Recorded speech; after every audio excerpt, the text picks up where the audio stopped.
Right, so Only God Forgives, I already did the review, and I had watched it 2 times then for the review. And just to sum it up quickly, but hopefully you've already seen it if you're watching this one, because you would have had to see the movie. Basically, I thought the characters, there wasn't much to them, but what there was interesting. And it's a beautiful, beautiful movie that's well directed, if a little bit going over the edge in violence at one particular scene, and slightly slow in a couple of shots where it almost takes a little too long to get to the point. But aside from that, I liked the movie. I gave it a B. Not in love with the movie, but still really enjoyed it. And I've watched it 3 times now, so I want to give the spoiler review, because in my regular review I felt I pretty much knew the point of the movie, but I watched it a 3rd time and now I'm pretty sure I actually get it.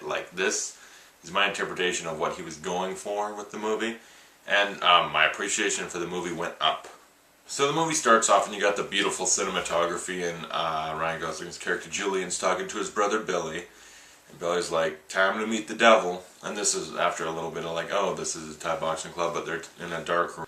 So Billy goes out and he wants to have sex with the 14-year-old girl. He goes to this brothel, I guess, starts beating up a bunch of hookers, and then he rapes and murders a 16-year-old girl, and the police show up, and Chang, I guess, I was going to say Inspector Chang or something, but he's not a cop. I'll get to that, but he's not a cop. Chang walks in and Billy looks at him like he knows something's not right with Chang.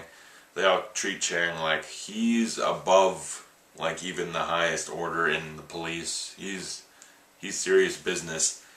And Chang lets the father of the girl Billy murdered beat him to death. But Chang isn't upset that the father killed Billy. He's upset that he let his 4 daughters, one of them now dead, get into prostitution.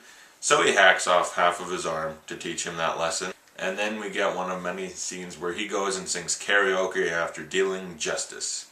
Which is, it's almost like church to the Thai people, but it also has semblance to Chang's character, which I'll talk about because I don't want to get into it right now. I want to get into it kind of once revealed in the movie, what's up with Chang and all this. Then there's a scene where Julian is with the prostitute Mai, and she ties him up and starts masturbating in front of him. And he doesn't look like he's enjoying it. He looks pretty just kind of upset. He looks sad, pretty much. And then he starts having a weird nightmare where he's walking down this hallway up to this black door, and he reaches in, and then Chang's in there and slices his arm off. And he wakes up to some associates telling him that his brother's dead. And Crystal arrives, it's Julian's mother, and you kind of get off the bat once you see her. Don't mess with her, she's mean. But you don't get exactly how evil and manipulative and incestual she is. You get that later. Then Julian goes to confront the guy missing one arm about why he killed Billy, and he tells him, so Julian lets him go you know what, Billy got what he deserved. He raped and murdered a 16-year-old. He's pretty effed up. He kind of had it coming. You get another nightmare scene with Julian where he's washing his hands and then suddenly there's blood on him. And you get a lot of hand imagery in this movie. I forgot to mention the first time, but earlier he's just staring at his hands and clenching them. He's just mesmerized by his hands. And this scene you get that too, and he starts walking down a dark hallway again and sees a dark door, and he's scared. He doesn't want to go near it because he already had the nightmare of Chang chopping his arm off. Then he comes across his mother. Once they're in the same room though, you get there's not a normal relationship here.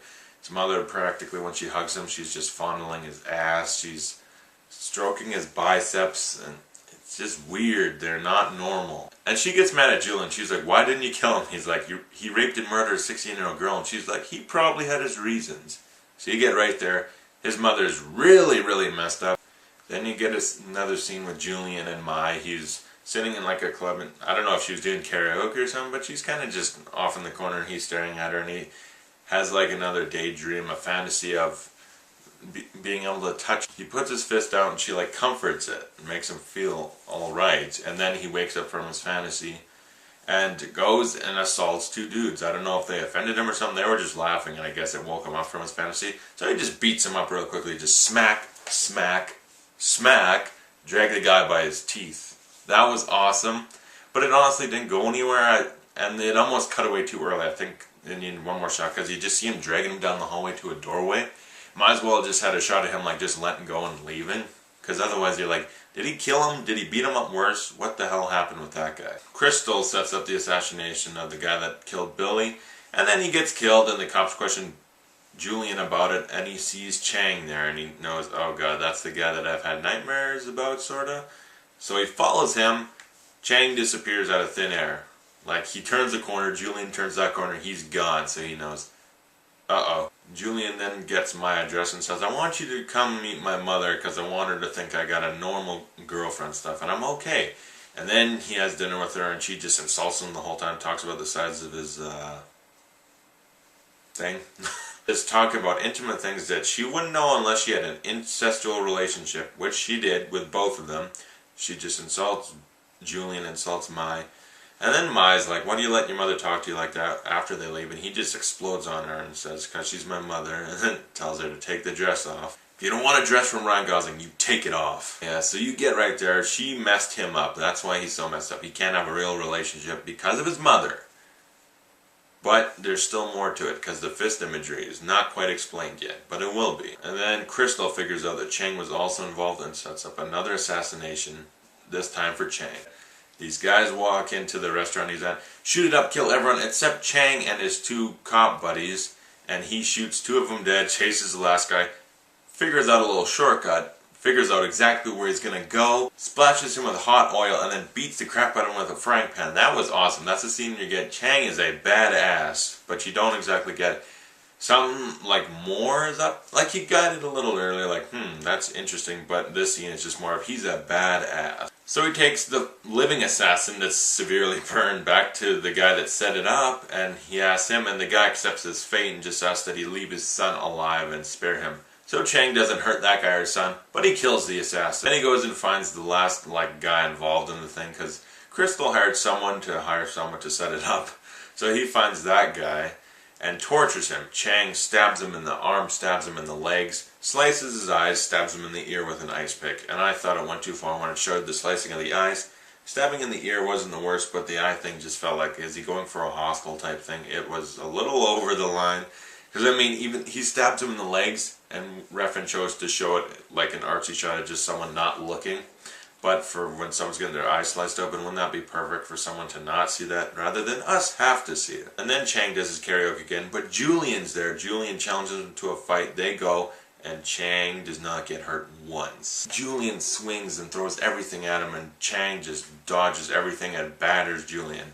And there you figure out the significance of Chang's character. He is God. You get shots of the Thai boxing god that Julian kind of worships. That's Chang. You even get the pose where Chang's in the pose where he's got his fist up, and then it cuts to the god statue. You get that he is God. That's why he can pull his sword out of nowhere, and he's just all-seeing. Everyone respects him because they know that's God, and you can't hurt God. And that's why this fight's so brilliant. It's the hopelessness of trying to hurt God. You're only going to hurt yourself, and that's what happens to Julian, which is why he gets all messed up in the face. So then Julian's mother begs him to protect her because she says, after your father, I want to ask you again, and Julian decides to protect her.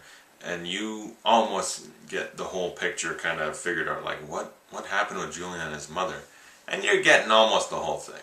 Julian goes to protect his mother, though. He goes to Chang's house, kills a bodyguard, and then kind of waits for Chang to show up. But his wife and daughter show up first, and the guy that Ryan Gosling went with shoots his wife, is about to shoot the daughter. Ryan Gosling stops him because Ryan Gosling is not that much of a bad guy, thankfully. Meanwhile, the cops show up and question Crystal. Chang eventually walks in and stabs her in the neck, killing her. And then Ryan Gosling comes home, sees her like that, slices her open and sticks his fist inside her.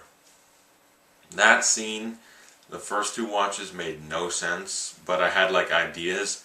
And after watching it the third time and really thinking about it, I think I get it. That's the one weird thing that just never really added up. When the cops are talking to Crystal, she says that Julian killed his father with his bare hands. There you get the guilt. That's why he does the fist imagery. He's ashamed of what he's did. He's done a lot of violence with his hands, and he's ashamed of it. And then the whole incest thing just adds up to it. That's why he can't have a real relationship with a woman. So him putting the fist inside his mother is almost like one last time to penetrate her since they had incest, and then almost a way to try to pass off the guilt to his mother because it's kind of her fault, all the violence he's ever done. So I guess that's a way of him doing that. And then it cuts to him in the club again with Mai, and Chang enters. You cut away to a forest where Ryan Gosling sticks his fist out, accepting his fate. Chang slices his arms off and sings karaoke again. I don't believe they're in the Force. I think that was a weird imagination of Ryan Gosling. I think he sliced his arms off in the club because one thing in the script that didn't happen in the movie, which I really wish did, Ryan Gosling was going to have no arms, and Mai would be like feeding him in a hospital, and you'd get that he's having a real relationship now. He gives up his arms because he wasn't able to pass off the guilt to his mother. He did so much violence with his fists, he wants to get rid of them. There's the incest that's almost like locked in there, he can't have a real relationship. All the violence and freaking regret, guilt, he wants to get rid of all that. So having Chang cut off his arms pays off all the fist imagery and stuff. So the movie's actually a lot deeper than I thought, because I'm like, oh, Ryan Gosling just wants to play with his fists, what the hell is this? But I think I pretty much get it now, the whole God angle, Chang is God. Ryan Gosling's mother was incestual, which is just goddamn weird.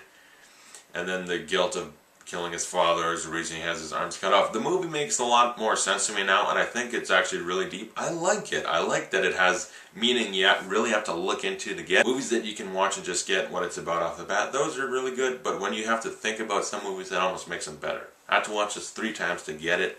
I like that about it. So, I actually like this movie a lot more. Every time I watch it, I enjoy it more, and I'm going to give Only God Forgives an A-. I really toyed with just giving it a B+. Because, I mean, the characters, like I said, Ryan Gosling has the element of the whole guilt and the mother's incest. And I thought that was enough character, actually, when I thought about it, really. The mother doesn't have too much. Chang is God. And so it's minimalistic, but it's great when I really think about the elements that there is to it. And the movie just looks beautiful. So I actually really enjoyed it. Not as much as Drive, but the fact that I look into it this much and enjoy it on this many repeat viewings, that says something about the movie. Some people will hate this movie. Some people just like it. I was one of the ones that thought it's pretty good, but I wasn't sure about giving it an A-, but I'm pretty sure now. I thought about it. Just a B+. I thought that'd be good enough. But the fact that I keep enjoying it more and more every time I watch it, and the whole element of that stuff, just, I enjoyed it. I can't lie. I enjoyed it more than I thought I would now. So yeah, A-. So if you liked this spoiler review, like or subscribe, comment below, tell me how you interpreted the film, and if you liked as much as me. And thanks for watching, I'll see you guys later.